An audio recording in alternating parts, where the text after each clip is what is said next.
जी, मेरा नाम धर्मदास है और मैं इस काशी कबीर चौरा मठ में 20 वर्षों से रहता हूँ। और क्योंकि ये मुस्लिम थे तो जब कबीर साहब अपने स्वरूप में आ जाते हैं, हिंदू धर्म के जो स्वरूप होता है कहता, तो ये लड़ने चले जाते हैं इनसे कि आप हमने इनको ये हिंदू आपने इनको कैसे बना लिया कि हे ईश्वर, जिस स्वरूप में हमको इस संसार में भेजे हैं उसी स्वरूप में हमें रहने दिया जाए। ये जो लहरतारा तालाब है, जहाँ से सदगुरु कबीर साहब को उस तालाब से कुछ लोग मानते हैं कमल पुष्प पर से लाए, तो वही पुष्प पर से लाकर जब इस हाँ जी, आपका परिचय जानना चाहते हैं। हमारा नाम सिमरन। जी हाँ, जलंधर से आए हैं, पंजाब से। दर्शन करने आए हैं कबीर जी के, कबीर महाराज के, यहाँ पर इनका जन्म हुआ था और ये कराया गया, इस समाधि का पुनर्निर्माण कराया गया। तो पानी अच्छा लगा है, मेरा पूरा शरीर पवित्र हो गया है। बोल रहे हैं ये 22वें पीढ़ी की आचार्य अमृत साहब हैं, जिन्होंने तो हम लोगों ने ले आया कि तुम जो कब्जा करके पूजा करोगे, वो संपत्ति को कब्जा करने की दृष्टि से हम लोगों ने ला के इस जगह स्थापित कर दिया कि चलो यहाँ पे। और पीने वाले कौन हैं? पानी पीने वाले कौन हैं जो आप देख सकते हैं, और पिलाने वाले भी कौन हैं? संत शिरोमणि रामविलास साहब हैं। दोस्तों नमस्कार, आप देख रहे हैं बहुजन शक्ति बिहार और आपका साथी मैं हूँ शिव कुमार। मैं अभी ऐसी जगह पर हूँ जो जगह आप सुनकर हैरान हो जाएंगे, और यह जगह बच्चों से लेकर बुजुर्ग तक और आने वाली पीढ़ी भी इन्हें जानेंगे, क्योंकि यह एक ऐतिहासिक जगह है और वह जगह का नाम है संत कबीर साहब का जन्मभूमि। और जो यहाँ पर जो कबीर साहब की विशेषता क्या है, इनकी पालन पोषण क्या है, इनकी पूरी जीवनी का जो व्याख्या है, वो कबीर साहब के एक अनुयायी हैं और मैं उनसे जुड़ने का प्रयास करता हूँ। और कबीर साहब की जो तमाम विचारधारा है और उनकी जो जीवनी है, वो सभी पर अभी जो है से आपको यहाँ से जानकारी मिलेगा। तो चलिए हम जुड़ने का प्रयास करते हैं। सबसे पहले हम आपका परिचय जानना चाहेंगे। जी, मेरा नाम धर्मदास है और मैं इस काशी कबीर चौरा मठ में 20 वर्षों से रहता हूँ और कबीर साहब के जीवन पे, उनकी वाणी के विचारों पे हम चलने की कोशिश करता हूँ। जी, अभी मैं आपसे जानने का प्रयास कर रहा था कि यहाँ पर बहुत सारे जो है ना पारदर्शनी लगा हुआ है जो कबीर साहब के जीवन से जुड़ा हुआ है।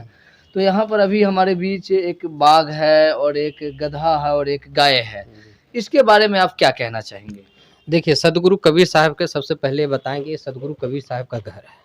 यह झोपड़ी जो आप देखने को मिल रहा है, ये कबीर साहब का घर है।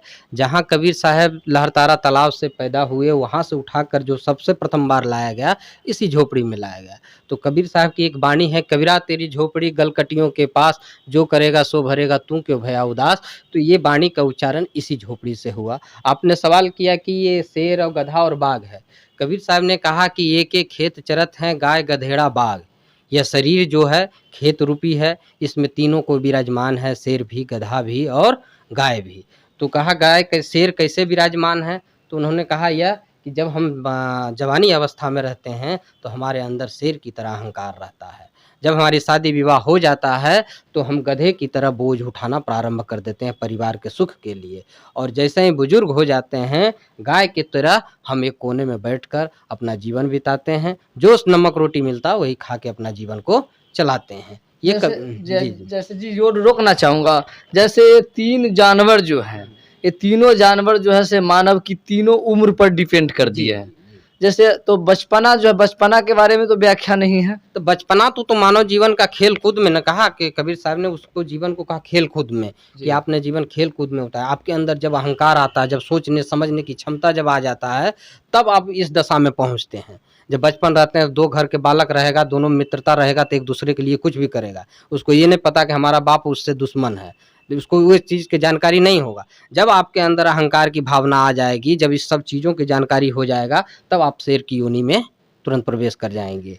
तो मैं आपको बताना चाहूँगा, अभी जो हमारे संत कबीर साहब के जो अनुयायी हैं, इन्होंने जो मानव जीवन में, क्योंकि ये मुस्लिम थे तो जब कबीर साहब अपने स्वरूप में आ जाते हैं, हिंदू धर्म के जो स्वरूप होता है कहता, तो ये लड़ने चले जाते हैं इनसे कि आप हमने इनको ये हिंदू आपने इनको कैसे बना लिया, ये हमारा कबीर है, ये मुसलमान है। तो कबीर ने कहा ना, रामानंद जी ने कहा कि ना ये हिंदू है ना ये मुस्लिम है, ये तो 5 तत्व का शरीर है, ये गैमी खेले आया है यहाँ पे, ये संत के विचारों को दुनिया में फैलाने आया है। तो ये ना हिंदू रह गया ना मुस्लिम है। ये क्या है? ये जो मुसलमानों में एक सुन्नत होता है, सुन्नत प्रक्रिया कबीर साहब को लाए। तो कबीर साहब ने अपने ईश्वर, अपने परमात्मा अंतर्घट में कहा कि हे ईश्वर, जिस स्वरूप में हमको इस संसार में भेजे हैं उसी स्वरूप में हमें रहने दिया जाए। तो वही स्वरूप में यहाँ रहने दिया गया। मुसलमान लोग जो सुन्नत कराना चाहते वो नहीं हो पाया। जी, ये यहाँ पर ये आपके मौलवी साहब हैं, तो कबीर के नाम रखने जा रहे थे। तो कबीर एक जुलाहे परिवार से थे, तो ऐसा ही नाम रखने का ये कोशिश कर रहे थे। लेकिन ये जब भी बोलते थे मुंह से, तो इनके मुंह से कबीर ही निकलता। ये बोलना कुछ और चाहते थे लेकिन कबीर कबीर निकलता था, तो वो कबीर नाम रखा गया। ये जो लहरतारा तालाब है, जहाँ से सदगुरु कबीर साहब को उस तालाब से कुछ लोग मानते हैं कमल पुष्प पर से लाए, तो वही पुष्प पर से लाकर जब इस प्रांगण में आए तो यहाँ के लोग इकट्ठा हो गए, कहने लगे कि नीरू, तुम्हारा अभी अभी शादी हुआ, तुम बच्चे लेकर आए हो, ऐसा हमारा समाज नहीं मांग करता है। तो उन्होंने नीमा ने कहा कि ऐसा है कि हम इस बच्चे को त्याग नहीं सकते, आप सबको भले त्याग देंगे, लेकिन इस बच्चे का जीवन अब इस संसार में कोई नहीं देख सकता मेरे सिवा। तो ये बच्चे को लाके इसी प्रांगण में तो कबीर साहब की जो शुरुआती जीवन है, जिन्होंने एक जो माता है, जिस माता की गोद में आप देख रहे होंगे, कैमरा पर्सन से मैं निवेदन करूंगा, यही वो कबीर साहब हैं। और उनकी माँ जो है से नीरू है, और नीरू जो माँ है कबीर साहब को यही जन्मभूमि है, यहीं पर जो है से वह लेकर आई थी। तो आगे तो मैं आपको बताना चाहूँगा कि यहाँ पर जो कबीर साहब के पालनहार माता पिता नीरू और नीमा की जो समाधि है, समाधि स्थल है। तो अभी मैं जो कबीर साहब के माता पिता नीरू और नीमा हैं, उनकी जो यहाँ पर समाधि स्थल है, और उसी समाधि स्थल के बीच अभी पंजाब से चलकर हम सभी के अभिभावक और हमारे जो कबीर साहब है उनकी अनुयायी हैं, इनसे मैं जानने का प्रयास करता हूँ कि आखिर आप पंजाब से चलकर यहाँ पर क्यों आए हैं और किस लिए आए हैं। जी, सबसे पहले हम आपका परिचय जानना चाहेंगे। हाँ जी, आपका परिचय जानना चाहते हैं। हमारा नाम सिमरन जी जलंधर से आए हैं, पंजाब से। जी, यहाँ पर आने का क्या उद्देश्य है? यहाँ पर हमारा गुरु रविदास महाराज जी का जन्म स्थान है, जी, उसके दर्शन ले आई हैं हम सारी संगत। हाँ। मगर यहाँ पर तो एक कबीर साहब मेरी गल सुनो, सतगुरु रविदास महाराज जी दे ये मतलब मित्र थे कबीर महाराज जी, तो भाई थे उन्होंने दे भी असी दर्शन करना है। तो अभी आप शायद भाषा नहीं समझते होंगे, क्योंकि पंजाब से आए हैं। इनका कहना है कि कबीर साहब और संत जो रविदास जी हैं वह दोनों मित्र भाई थे। तो यहाँ पर कुछ और हमारे अभिभावक हैं, उनसे भी हम जानने का प्रयास करते हैं। जी, आप अपना परिचय देंगे? मेरा नाम पोली है, पंजाब से आए हैं, जलंधर से। जी जी, यहाँ पर जो एक कबीर साहब का जो है से जन्मभूमि के नाम से जाना जाता है, इसके बारे में आप क्या कहना चाहते हैं? हम यहाँ दर्शन करने आए हैं कबीर जी के, कबीर महाराज के, यहाँ पर इनका जन्म हुआ था, और ये उनके माता पिता की समाधि है। जी जी, हम उनके भी दर्शन करने आए हैं। तो यहाँ पर जो कबीर साहब के माता पिता हैं, उनकी जो समाधि स्थल है वहाँ पर दर्शन करने के लिए आए हैं। तो मैं आपको जो समाधि स्थल है वह भी आपको दिखाना चाहता हूँ।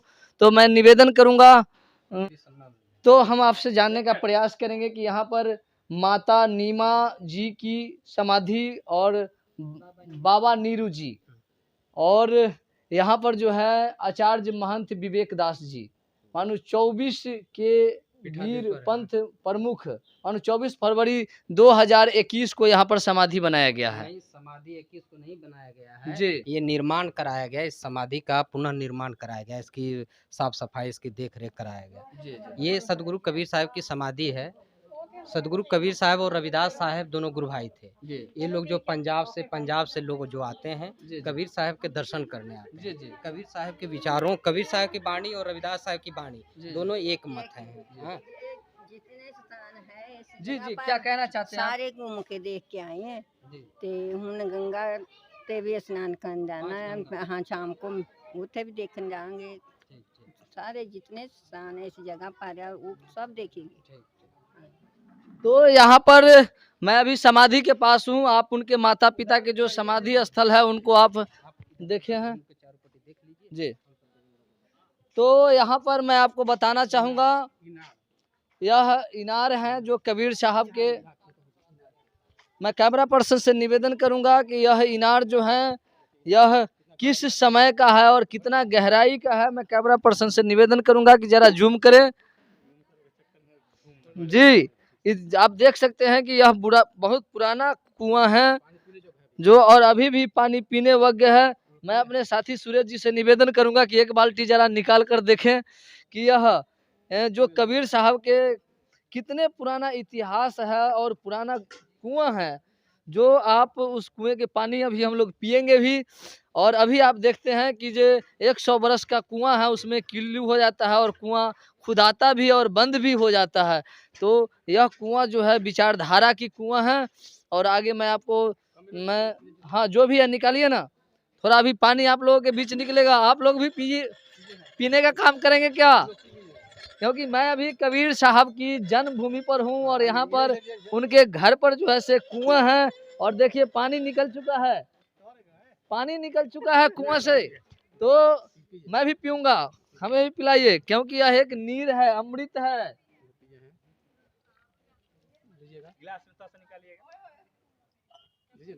चलिए, तो यहाँ पर हम पानी पी चुके हैं इस कुआं से।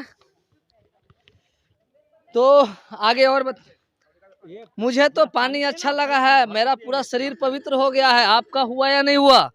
चलिए आगे हम जानने, स्टेचू है, इस स्टेचू के बारे में हम जानने का प्रयास करेंगे। आचार्य महंत रामविलास साहब की समाधि जी जी जो यहाँ के 22वें आचार्य हुआ जी 22वें आचार्य की यह समाधि है। और यहाँ हम लोग के यहाँ परंपरा है कि जो सदगुरु कबीर साहब के बाद जब दोबारा जरा बोलेंगे कौन सी जो है किनका है?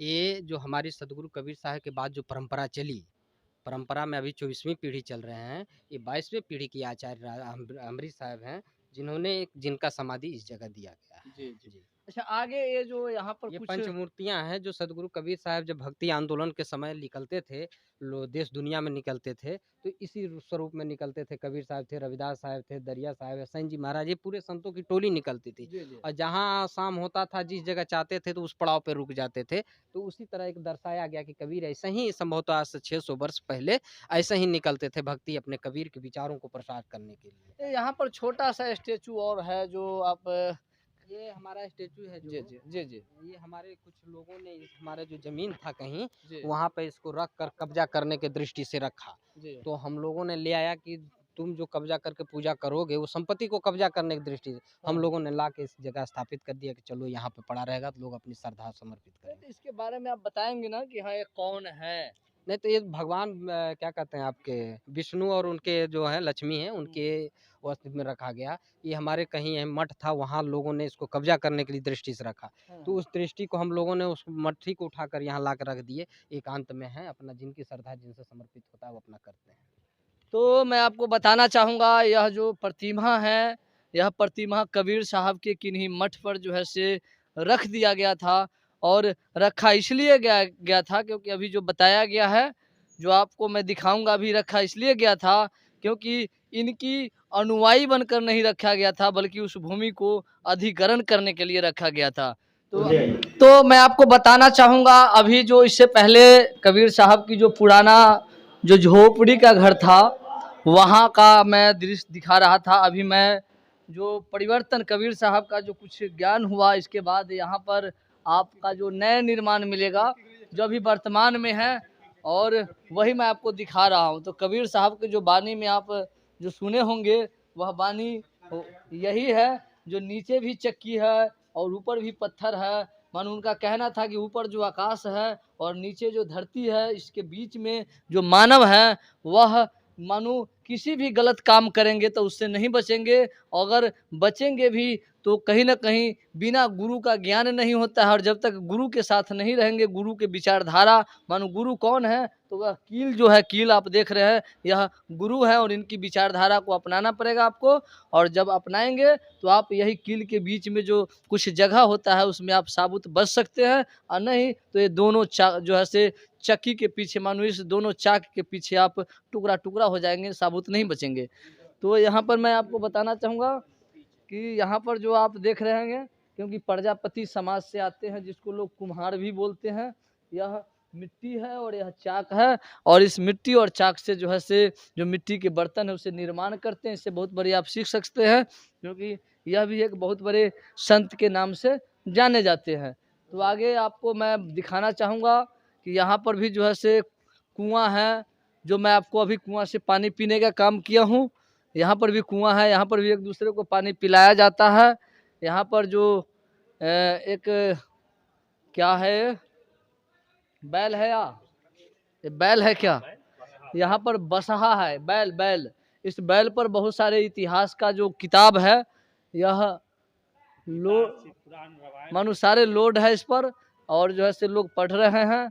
यहाँ पर मैं आपको फिर बताना चाहूँगा कि यहाँ पर देख रहे हैं, क्योंकि पानी पिलाया जा रहा है कुएं पर, और पीने वाले कौन हैं? पानी पीने वाले कौन हैं, जो आप देख सकते हैं, और पिलाने वाले भी कौन हैं, मगर आज भी जो है से कहीं ना कहीं छुआछूत का भावना जो है आपको दिखाई पड़ रहा होगा। तो मैं आपको बताना चाहूँगा कि यहाँ पर जो एक कोई और नहीं, संत शिरोमणि रविदास जी का यहाँ पर जो तस्वीर है, जो आप देख सकते हैं, यह संत शिरोमणि रविदास जी हैं। और यहाँ पर जो राष्ट्रपिता महात्मा गांधी के नाम से जाने जाते हैं, वह भी यहाँ पर लमसम 3 बार आ चुके हैं। और यहाँ पर जो आपको मैं बताना चाहूँगा, यह भी एक बहुत बड़े जो है संत थे, रामविलास साहब। तो यह जो है संत शिरोमणि रामविलास साहब हैं। और मैं आपको बताना चाहूँगा, यहाँ पर रविंद्रनाथ टैगोर, जो किन्हीं से परिचय के जो है से मोहताज नहीं है, रविंद्रनाथ टैगोर अगर कबीर साहब की जो विचारधारा है वह जन जन तक पहुंचाने का काम रविंद्रनाथ टैगोर साहब ने किए। तो यहाँ पर आगे और जो यहाँ पर प्रदर्शनी लगा हुआ है, मैं आपको बताना चाहूँगा, क्योंकि यहाँ पर ये कबीर साहब है क्या? राजेश्वर दास जी, आपका बहुत बहुत धन्यवाद, साधुवाद। यहाँ पर जो ये प्रदर्शनी लगा हुआ है, कौन है? ये संत दादू दयाल साहब है। संत दादू दयाल साहब जी जी। थोड़ा दुनिया आपसे मैं मदद लेना चाहता हूँ, सहयोग लेना चाहता हूँ। यहाँ पर जो ये कौन है, इनके बारे में जानना चाहते हैं मेरे श्रोता।